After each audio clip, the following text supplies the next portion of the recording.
ሰላም እንዴት አላችሁ የኢትዮ ታይምስ ቤተሰቦቻችን ለሰዓቱ የተመረጡ አዳዲስ መረጃዎችን ይዘንላችሁ ቀርበናል። ከመረጃዎቻችን መካከልም በአማራ ክልል በአዊ ብሔረሰብ ዞን ዳንግላ ከተማ የታላቁ ተውፊቅ መስጂድ ኢማም ሼክ ሱፊያን አደም በጥይት ተመተው መገደላቸውን ተከትሎ የተለያዩ የተቃውሞ መግለጫዎች መውጣታቸውን ቀጥለዋል። የፌዴራል እስልምና ጉዳዮች ጠቅላይ ምክር ቤትና የአማራ ክልል እስልምና ጉዳዮች ከፍተኛ ምክር ቤት አመራሮችም ግድያውን አረጋግጠዋል። የተፈጸመውን አሰቃቂ ግድያ በጽኑ እንደሚያወግዝ የገለጸው የአማራ ክልል ምክር ቤት ዘግናኝና የጸረ ሰላም ኃይሎች መገለጫ ሲል ጠርቶታል። ይህ በእንዲህ እንዳለም የኢትዮጵያ ሕዝቦች አብዮታዊ ፓርቲ በወቅታዊ ጉዳይ ላይ መግለጫ ሰጥቷል። በሌላ መረጃ ደግሞ የአማራ ፋኖ ብሔራዊ ንቅናቄ ሊቀመንበር አርበኛ ዘመነ ካሴ ዓለም ፊቱን ዞሮበት ወይም እንደ ፍጥርጥሩ ለእጣ ፋንታው ትቶት ረስቶት እያለ መተን ቀብረነዋል የተባለው የአማራ ሕዝብ መቃብር ፈንቅሎ ብድግ አለ የሚል መልእክት አስተላልፏል። ሙሉ መረጃውን ጠቅልላ አድርገን በዜናችን በዝርዝር እናስደምጣቸዋለን። በደቡብ አፍሪካ የተቀሰቀሰውን የውጭ ዜጎች ጥላቻና ተያያዥ ጥቃቶችን ተከትሎ በሺዎች የሚቆጠሩ የአፍሪካ ሀገራት ስደተኞች ህይወታቸውን ለማዳን አገሪቱን ለቀው እየወጡ እንደሆነ ተሰምቷል። ይህን መረጃም በዜናችን በዝርዝር እንመለከተዋለን። በአስመራ ያልተለመደ ክስተት መታየቱን የሚያሳዩ መረጃዎች ወጥተዋል። ይህ በእንዲህ እንዳለም ኤርትራ ከኢሳያስ በኋላ ያበቃላታል ሲሉ አቶ ጌታቸው ረዳ መልእክት ማስተላለፋቸው ተሰምቷል። ይህን መረጃም በዜናችን በዝርዝር እንመለከተዋለን። ክቡራትና ክቡራን የኢትዮ ታይምስ ቤተሰቦቻችን እነዚህ ለሰዓቱ የተመረጡ አዳዲስ መረጃዎችን ይዘንላችሁ ቀርበናል። ዝርዝር መረጃዎቻችንን ለማድመጥ ቻናላችንን ሰብስክራይብ በማድረግ የደወል ምልክቷን በመጫንና መረጃውም ለብዙዎች እንዲዳረስ ላይክ በማድረግ እስከ መጨረሻው አብራችሁን ቆዩ። በቦሌ ቡልቡላ የራሱ ግቢ ያለውን አፓርታማ ይዘንላችሁ ቀርበናል። ይህ አፓርታማ በወለል አንድ ቤት ብቻ ያለው ሲሆን ባለ 2 መኝታ 107 ካሬ እና ባለ 3 መኝታ 130 ካሬ ናቸው። ባለ 2 መኝታ በ4 ሚሊዮን ብር ቅድመ ክፍያ እና ባለ 3 መኝታ በ30% ቅድመ ክፍያ በ5.2 ሚሊዮን ብር የግልዎት ማድረግ ይችላሉ። ቀሪውን ክፍያ እስከ 1 ዓመት ጊዜ ድረስ መክፈል ይችላሉ። ለበለጠ መረጃ በ0920 4089 10 ላይ በመደወል ሙሉ መረጃ ማግኘት ይችላሉ። ይፍጠኑ፣ ይደውሉልን።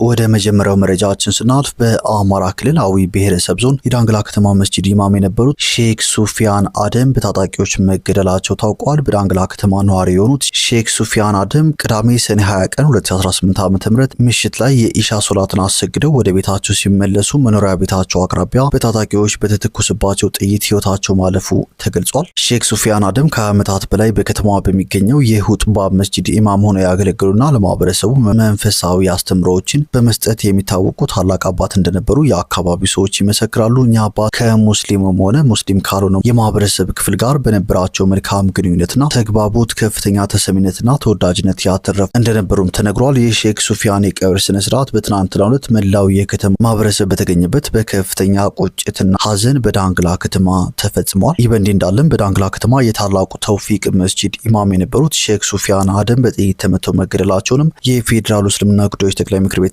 የአማራ እስልምና ጉዳዮች ከፍተኛ ምክር ቤት አረጋግጧል። በአሁኑ ሰዓትም የታላቁ ሃይማኖት አባት መገደላቸው ከመታወቁ ውጪ የግድያው መንስኤ ምን እንደሆነና ገና እየተጣራ እንደሚገኝ አመራሩ አስረድተዋል። የአማራ ክልል እስልምና ጉዳዮች ከፍተኛ ምክር ቤት ምክትል ፕሬዝዳንት ሼክ መሐመድ ኢብራሂም በበኩላቸው ታላቁ አባት አሰግደው ሲመለሱ መገደላቸውን አረጋግጠው ከግድያው ጀርባ ስላለው ዝርዝር ሁኔታ ግን ምክር ቤቱ በጥንቃቄ ያጣራ መሆኑን ገልጸዋል። ምክትል ፕሬዝዳንቱ ከአዊ ብሔረሰብ ዞን ጋርም መነጋገራቸውን ጠቁሟል። ሰው ሲሞት ተጨማሪ ጥፋት እንዳይመጣ ጥንቃቄ እናስቀድማለን። የችግሩ መንስኤ ከጀርባ ያለው ነገር ምንድነው የሚለው ብዙ ጥናት ስለሚጠይቅ ከጥናት በኋላ ዝርዝር መረጃ ቢሰጥ ይሻላል። በአሁኑ ሰዓት ተቸኩሎ የሚሰጡ መረጃዎች ለሰው ዳይ የሆኑ ነው ሲሉም ተናግረዋል። ምክር ቤቱ የሀዘን መግለጫ አውጥቶ ድርጊቱን እንዳወገዘ ያመለከቱት ምክትል ፕሬዝዳንቱ ከግድያው ጀርባ ስላለው ነገር ተጣርቶ እንደሚገለጽም ጠቁመዋል። የአማራ ክልል እስልምና ጉዳዮች ከፍተኛ ምክር ቤት በአዊ ብሔረሰብ ዞን ዳንግላ ከተማ የታላቁ ተውፊቅ መስጂድ ኢማም ሼክ ሱፊያን አደም በጥይት ተመተው መገደላቸው ተከትሎ ግድያውን በጽኑ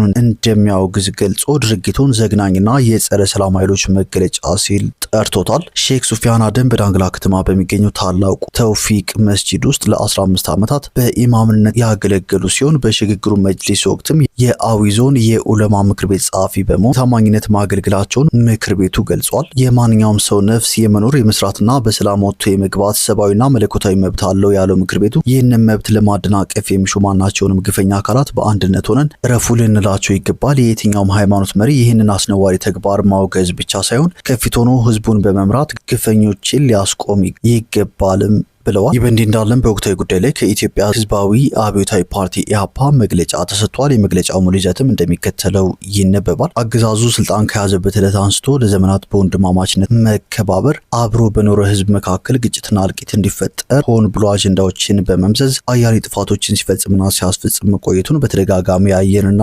የሰማነው ሀቅ ነው። ይህ አልበቃ ብሎት ባቀደው ልክ ህዝቡ እርስ በርሱ ባለመተላለቁ የተቆጨ ይመስል የመጨረሻውን የሃይማኖት ካርድ ስቧል። ይህንን እኩይ እቅዱንም ከላይ እስከታች ባሉ መዋቅሩ በሚገኙት አመራሮች በተደጋጋሚ በአደባባይ ገልጿል። ከዚህ ቀደም በወለጋና በአርሲ በሚገኙ የኦርቶዶክስ ተዋሕዶ ቤተክርስቲያን ምዕመናንና አገልጋዮች ላይ የተፈጸመው ግድያና ማሳደድ፣ በጦርነት ስም በመላው ኢትዮጵያ በሚገኙ በአብያተ ክርስቲያናትና መስጂዶች ላይ የተቃጣው ውድመትና የምዕመናን እልቂት፣ በዚህም ፍትህ በጠየቁና በተለይም በሁለቱ ሃይማኖቶች ላይ በአገዛዙ ሴራ እየደረሰ ያለውን ግፍና መከራ ለዓለም ባጋለጡ ንጹሃን ላይ የደረሰው ስርዓት አገዛዙ የመጨረሻውን ካርድ ስለመምዘዙ በቂ ማሳያዎች ናቸው። አሁን ደግሞ በዳንግላ ከተማ በሚገኘው የሁጥባ መስጂድ ኢማም ሼክ ሱፊያን መሐመድ ከትናንት በስቲያ ወደ ቤታቸው በመመለስ ላይ ሳሉ በተተኮሰባቸው ጥይት ህይወታቸው ማለፉ ተሰምቷል። በእምነት አባቶችና ምዕመናን ላይ የሚደርሰውን ተደጋጋሚ ጥቃትን ለማስቆምና ፍትህን ለማስፈን የሚሻ መዋቅር አለመኖሩን አውቆ ምዕመኑ ተደራጅቶ ራሱንና ሃይማኖትን ከጥቃት እንዲጠብቅ ያስፈልጋል። በተጨማሪም ካለፉት ዓመታት ወዲህ የተደራጀ መዋቅራዊ ጥቃት ሰለባ የሆኑት የኢትዮጵያ ኦርቶዶክስ ተዋሕዶ እንዲሁም የእስልምና እምነት ተከታዮች በአገዛዙ ከተደገሰላቸው የፖለቲካ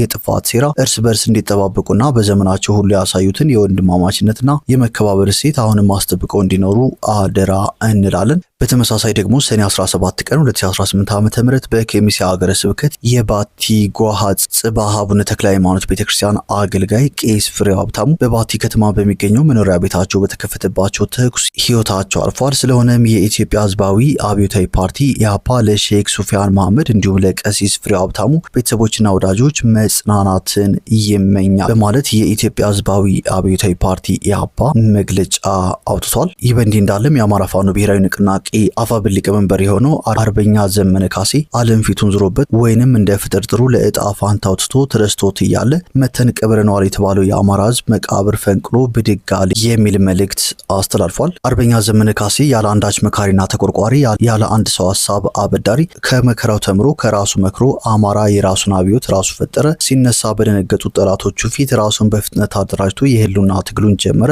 እፍኝ የማትሞላ ተተኳሽ በመቶ ሺዎች ብር እየገዛ ታጣቂም አስታጣቂም ራሱ ሆኖ ወደ ራሱ ግብ መገስገስ ቀጠለ። እነሆ 3 ዓመት አለፈው። ይህ ትግል የአማራና የሀገራችን ህልውናን የማረጋገጥ ትንቅንቅ ብቻ አይደለም፣ ቢያንስ ለሚቀጥሉት 500 ዓመታት የጥይት ድምጽ የማይሰማ ትውልድ የመፍጠር ተልእኮም ነው። ብልጽግና ይወገዳል፣ የአማራ ህልውና ይረጋገጣል፣ ኢትዮጵያ ለኢትዮጵያውያን የፍቅርና የደስታ ምድር ትሆናለች፣ ሰላም ትሆናለች በማለትም የአማራ ፋኖ ብሔራዊ ንቅናቄ ሊቀመንበር የሆነው አርበኛ ዘመነ ካሴ መልእክቱን አስተላልፈዋል።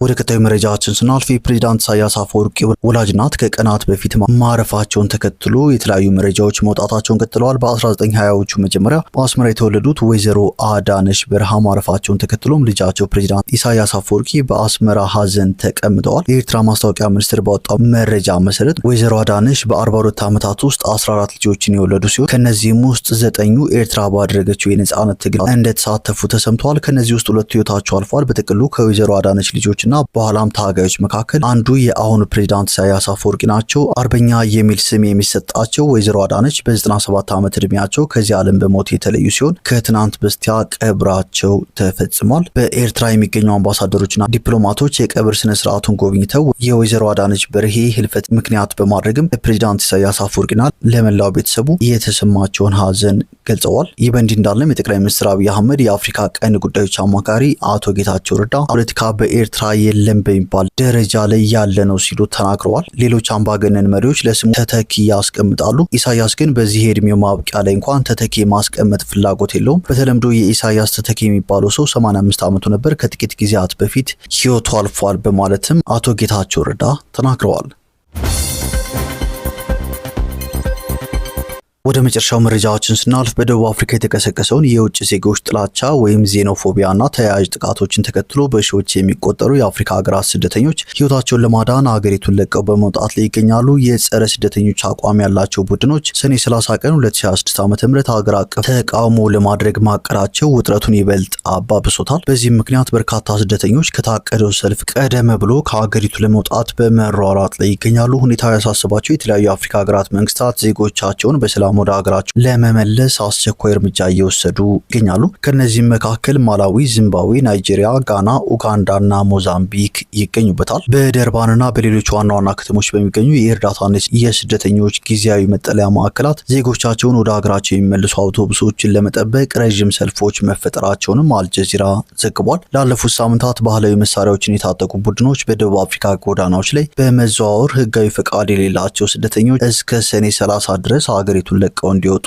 በማስገደድ ላይ ይገኛሉ። ቡድኖቹ በሀገሪቱ እየተስፋፋ ላለው የስራ አጥነትና ከፍተኛ የወንጀል መጠን የውጭ ሀገር ዜጎችን ተጠያቂ ያደርጋሉ። ባለፈው ግንቦት ወር ብቻ በተፈጸሙ የዚህ አይነት የተቀናጁ ጥቃቶች 5 የሞዛምቢክ ዜጎች ተገድለዋል። በጎዳናዎችና በንግድ መደብሮች ላይ የሚፈጸሙ አካላዊ ጥቃቶችና ዘረፋዎች አሁንም እንደቀጠሉ ናቸው። የደቡብ አፍሪካ ፕሬዝዳንት የሆኑት ሲሪል ራማፎሳ ከዚህ ቀደም በጉዳዩ ላይ በሰጡት መግለጫ መንግስታቸው ሀገሪቱን ለማረጋጋት አስፈላጊውን እርምጃ ሁሉ እንደሚወስድ አስታውቀዋል። በማንኛውም አካል ሀገሪቱን ለማተራመስ የሚደረግን ሙከራ በፍጹም አንታገስም። ሰልፍ በማድረግ የሚሆን በሌላ መንገድ ሁከት የሚፈጥሩ አካላትን የጸጥታ ኃይሎቻችን ለመከላከል ዝግጁ ናቸው። የተዘረጉትን የህግ የበላይነት ማስከበሪያ እርምጃዎች የሚጥሱ አካላት በሙሉ የህግን ጥብቅ ቅጣት ያገኛሉ ሲሉ ፕሬዝዳንቱ አስጠንቅቀዋል። መንግስት የሰኔ 30ኑ የተቃውሞ ሰልፍ ተከትሎ ሊነሳ የሚችለውን ሁከት ለመግታት ተጨማሪ የፖሊስ እንዲሁም የወታደራዊ ኃይል በተለያዩ ስልታዊ ቦታዎች ላይ ማሰማራቱንም